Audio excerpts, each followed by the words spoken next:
Brilliant. I believe we are live. Benvenuti, benvenuti a tutti. Questa lezione di italiano è l'episodio 29. This is the 29th episode of Learn Italian Live. Welcome everyone. We're learning Italian through exercise, practice, repetition. This is a live session. If you're watching this as a recording, there's no problem. Feel free to take a look at the chat. If you can't see the chat, no problem. I copy paste all the relevant comments of the participants into our screen so that you can also follow along. And if you have any questions, feel free to get in touch, italianmastery.com, or just post a comment down below this video. My name is Claudio, and here at Italian Mastery, we practice to master the Italian language. Beginners are welcome, intermediate learners are welcome, advanced learners are also welcome. Buona domenica a tutti. Ciao Arturo, buona domenica, come stai? I'll wait another 30 seconds, 1 minute, and then we can start. Today we'll describe the image. Descriviamo l'immagine. Descriviamo l'immagine. Questa è l'immagine che descriviamo.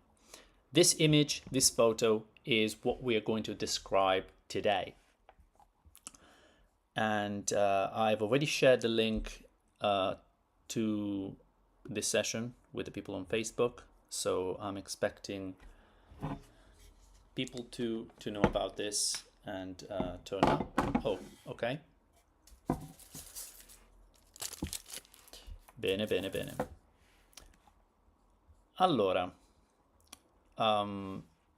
while we wait, if you guys have any example, question, comment on what you see in the photo, post it in the chat so that I can share it with everyone and we can discuss. Buongiorno e buonasera, buongiorno Diana. Qui è giorno, qui in Inghilterra. Non so dove sei tu, ma qui è primo pomeriggio. So it's afternoon here in England. Cosa vedi nella foto? This is the usual exercise. What do you see in the photo? What do you see in the picture? Cosa vedi? So guys, feel free to post some comments in the chat. Meanwhile, I'm just going to go ahead and create a little table with all the different tenses. We need to make it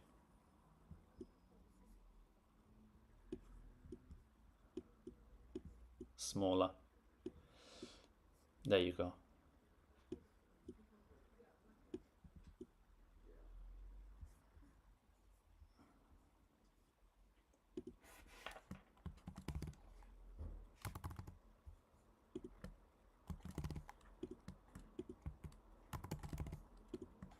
Are, ere, ire. Io, or I.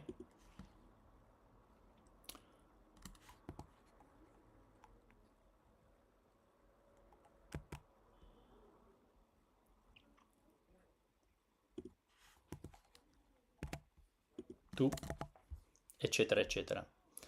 Quindi vedere, vedere, vedo, tu vedi, lui vede, lei vede, noi vediamo, vedete. Oh, and we're missing vedono. Cosa vedi? So, what do you see in the photo? This is the photo that we are going to describe. Okay, we already have some comments. Right, let's start. Ciao Mark. Salve a tutti, bello vederti. bello vedere te, buon pomeriggio Marco. Bene, bene, bene. Cominciamo subito. Allora,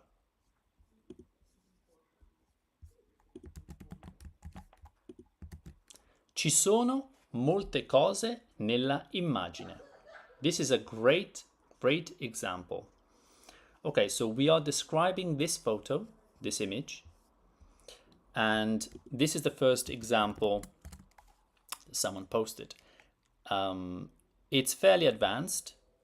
Ci sono. Ci sono, we've seen this in the past.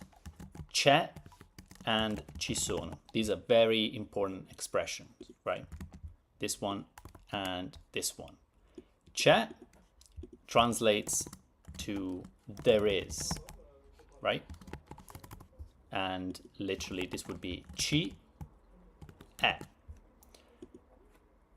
Third person singular, it is, and ci, as in here or there. There is. And ci sono, there are, right? So there are molte cose. Cosa is probably the most important word to learn in general for any language, right? This word means thing. Thing. So when we I'll remove that. When we want to express an idea, a concept, or maybe we don't know exactly which word to use, cosa is a very useful word. Cosa. Vedo una cosa. C'è una cosa. Voglio parlarti di una cosa. Right? I see something. I see a thing. C'è una cosa. There is something. Voglio parlarti di una cosa. I want to speak to you about something. So I don't have to explain to you why cosa is extremely useful.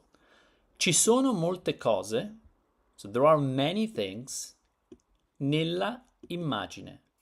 Now, perfect. Immagine is image. Is image. This is a very important word that we're going to need today.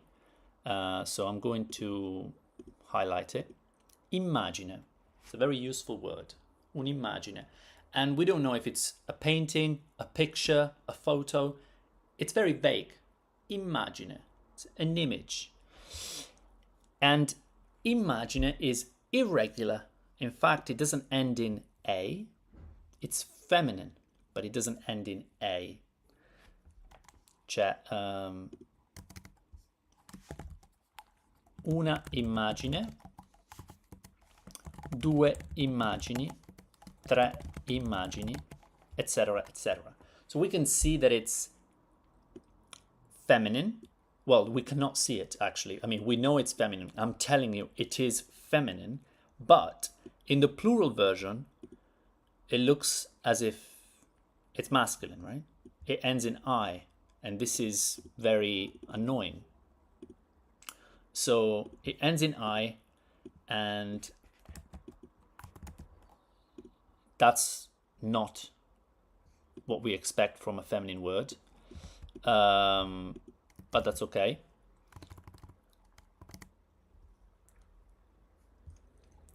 Another thing is it starts with a vowel. This means that we're going to need the apostrophe in front. Un'immagine, due immagini, tre immagini. So it's very difficult to use. Nella immagine.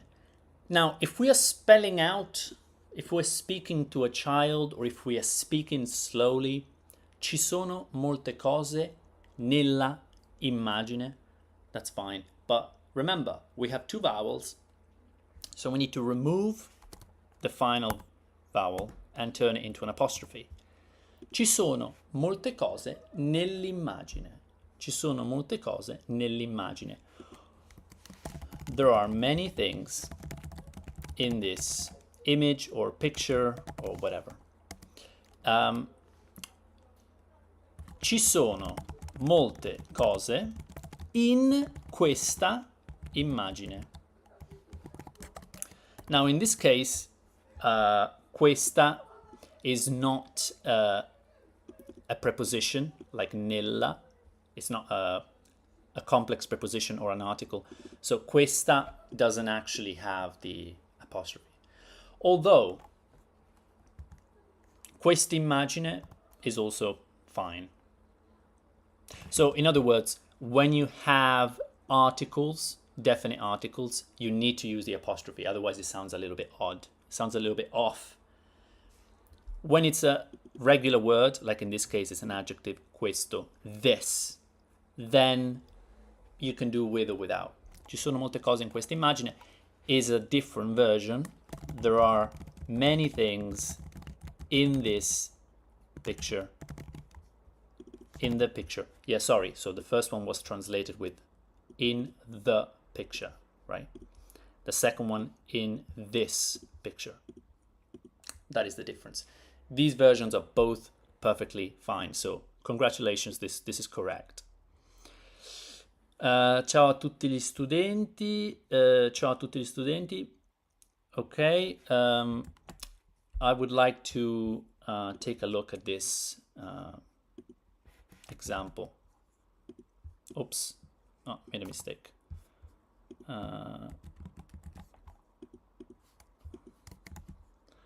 Ciao a tutti gli studenti.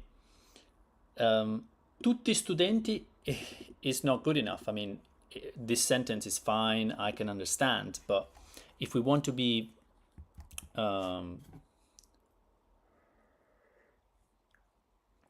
completely, precise, we want to say ciao a tutti. Ciao a tutti. Or we can say ciao, if I can write, a tutti gli studenti. So all the students. Hello to all the students, or hello to everyone.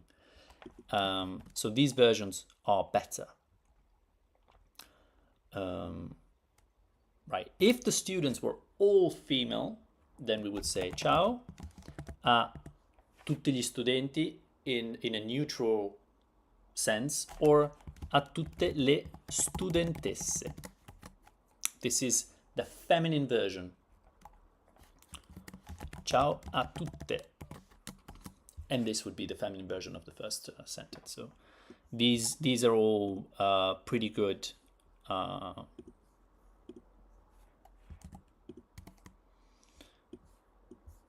examples. So I don't know how to highlight them. I just highlight them like this. Hardly visible, but yeah, these are good examples. So let's go back to our image. Vediamo un po' se ci sono altri esempi. Ciao a tutti gli studenti, buon pomeriggio. Una donna sedia. Stai guardando in elefante. Ok?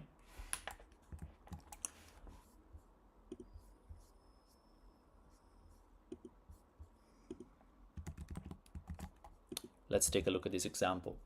And for the people that have just joined, remember, we are describing this photo or commenting or, using that photo as a prompt to come up with examples.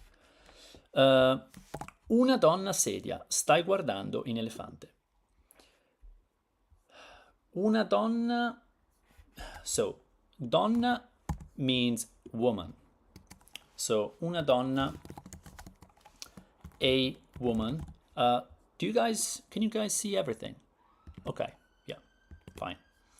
A woman. Sedia means chair. So we cannot say a woman chair, right? So I can see that there's a woman that sat on a chair, right? Una donna seduta. So a woman is sat on a chair. So we can basically say una donna seduta, punto, and una donna seduta. Cosa vedi? Una donna seduta. Una donna seduta su una sedia. So literally, a woman sat on a chair, and chair is feminine. So una sedia. Seduta is feminine because woman is also feminine, not surprisingly. Donna seduta su una sedia. And su is a simple preposition, one of the prepositions. And because we have una, which is an indefinite article, su and una don't like each other. They just stay apart. Remember, prepositions and definite articles like each other. They bind and form the so-called complex prepositions. So this one,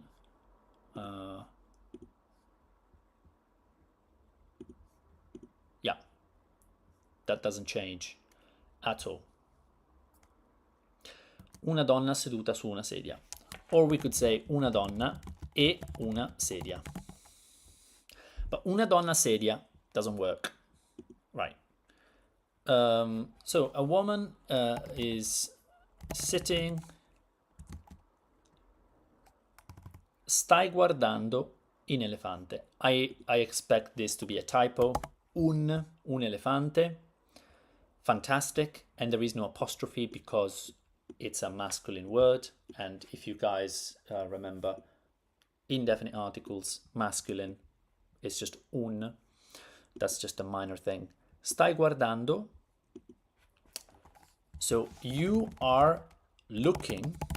Stai guardando. Guardando da guardare. Guardare. To look. To see. You're looking at. And remember, in English you say, I look at.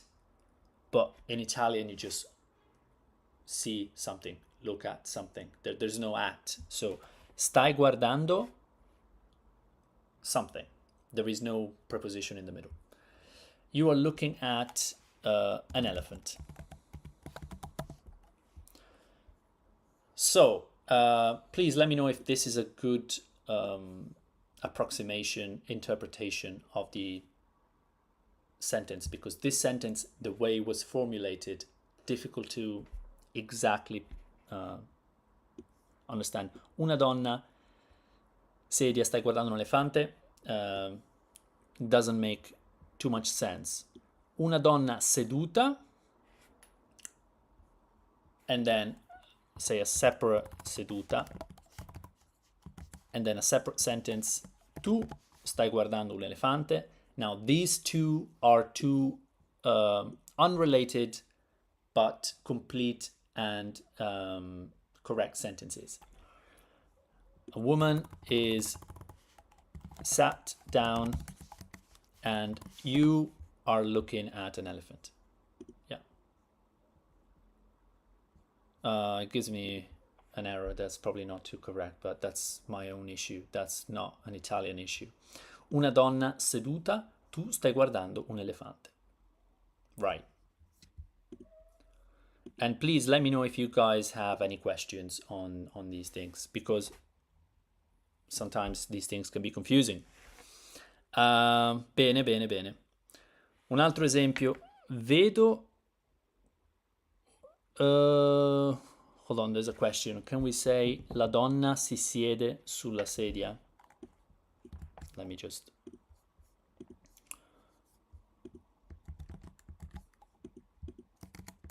So this is a question. Can we say la donna si siede sulla sedia? The answer is absolutely yes. La donna si siede. And remember, this is actually quite interesting. The reason why we need this si. some people might wonder, why the hell do we need this? I mean, it's very straightforward. The woman sits on the chair. Sulla sedia. Sulla is su plus la, which is a definite article. And this is why, remember, definite articles and simple prepositions like each other, they bind and form complex prepositions. But why do we need si? Well, this is because in Italian, there are many verbs that require a direct object. What does that mean? When in English you say, I sit, you don't need an object. You have a subject, a verb, predicate, but you don't need an object. For example, I call my mother. I call my mother. Call is the predicate, the verb. I is the subject, the entity that performs the action. And my mother is the object, is the entity that receives the action or the effects of the action. Now, some sentences and some predicates don't require an object. For example, I sit. I cannot say I sit. Well, I could potentially say I sit someone, but we don't have to have a direct object. In Italian, you do. For example, to sit, sedere. We need the direct object, and the direct object is the same as the subject. So in Italian, we say I sit myself, but you always have to sit someone. I sit myself. So io. Sometimes we explicitly say io, sometimes we omit it. Io siedo me stesso. I sit myself. And me stesso can also be shortened. This is the full-blown version. The shortened version is mi siedo. So we go from io siedo me stesso to io mi siedo. This is a very complicated topic, but this is the whole entire thing behind reflexive form, right? So this is an example of the reflexive form, the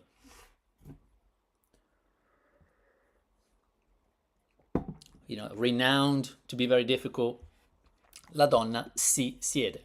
Si is simply the third person singular of this same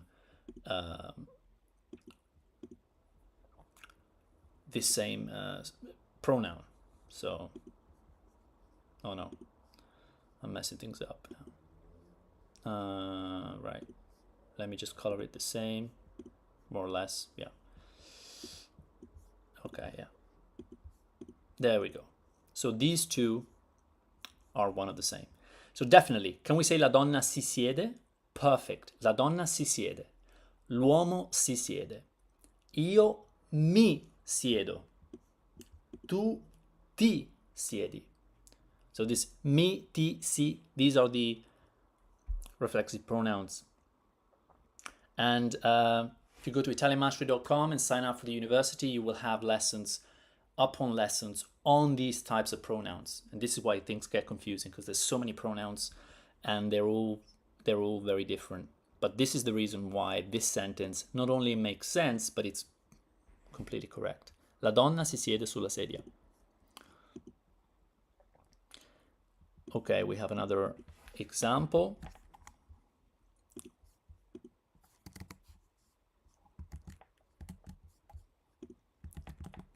Guys, let me know if this is too confusing. Ditemi se è troppo difficile o troppo facile, così che io posso cambiare. Okay, so I can change pace, I can change modus operandi and how I tackle these things depending on feedback. So don't be afraid to just, tell me what you think. Okay, so this is a very long example. Feel free to write down some more examples or questions, because I think, we've already gone for 25 minutes. This is going to take me about 5-10 minutes to cover because it's a long example. It's great to have good examples in these sessions. Vedo un elefante, un cavallo. Hold on, let's go back to the image.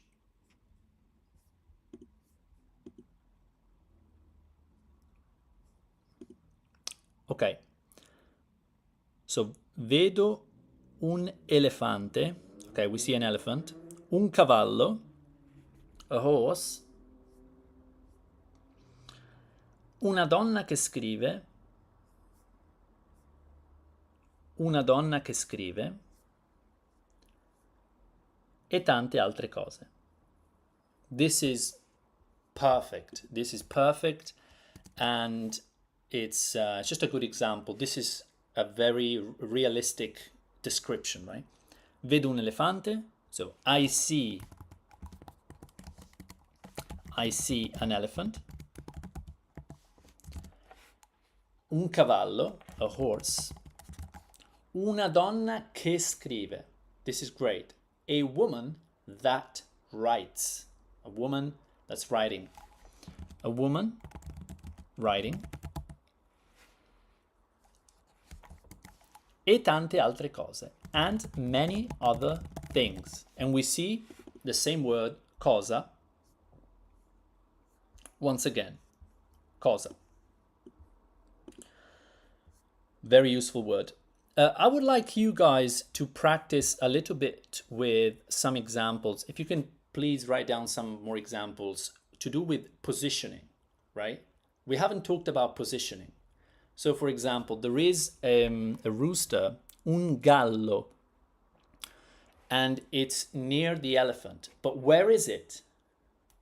It's on top, is it below, to the left, to the right? So I would like this kind of, I was expecting this kind of example being formulated.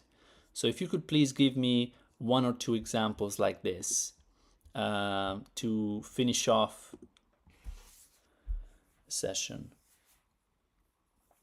Brava Diana, un'altra eccellente lezione, grazie. Grazie a te Arturo. Perfetto, il commento è giusto. La forma è giusta. Grazie anche a te. Un ultimo esempio con la posizione. So some more examples with the position, with the positioning of these elements. I think it's good to practice this because in real life, when you have to speak Italian, I mean, you don't have an image and, just go, oh, okay, I see this, I see that. But you need to say, oh, well, that's on, that's on top of, I don't know, the fridge or whatever. It's very useful, very handy. Yes, that would be great. Practice to write about preposizioni.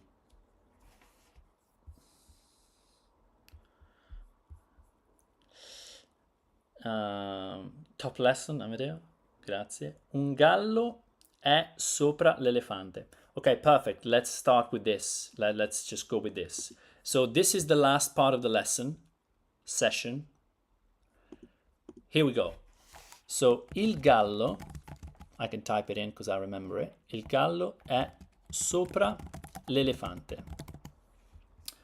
The keyword here is sopra.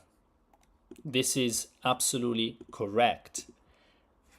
The rooster is on top of the elephant. Very easy in Italian because all you say is something is on top, so sopra.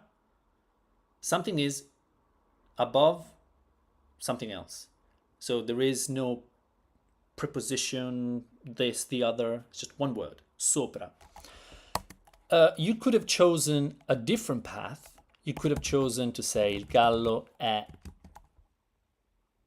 su l'elefante. Su is a simple preposition. So,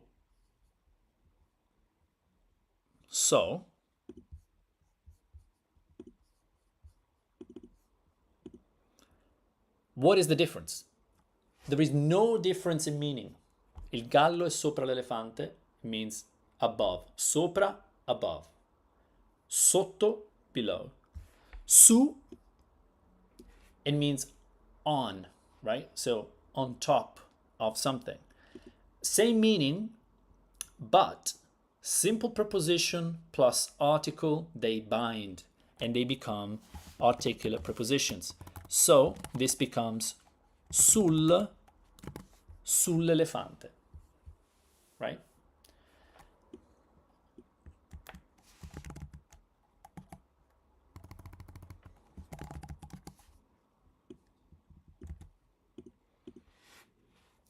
Il gallo è sull'elefante. We could have said l'elefante è sotto il gallo. Sotto simply means below, right? Sotto. Un gallo sopra l'elefante. I can write about objects. See in my house with, on, next to, behind. Yeah, so these words are very useful. Sopra, sotto, a destra, a sinistra, to the right, to the left.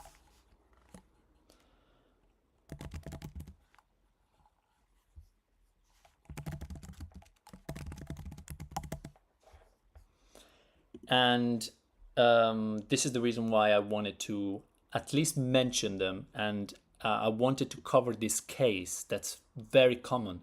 So sometimes you will use a word like sopra.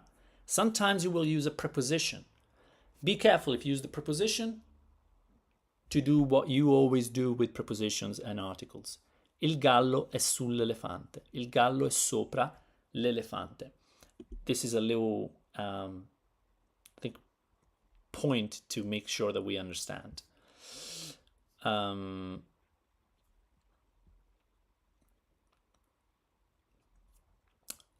last thing, and then we close it down because it's way too long. I don't want these sessions to be too difficult, too long, too tedious. Last one example is we have a horse that's very small and a rooster, il gallo, that is much bigger in comparisons. So what we can say is il gallo è troppo o è grande rispetto al cavallo. This sentence is a bit more difficult because we use this word rispetto a. Rispetto a. So this is something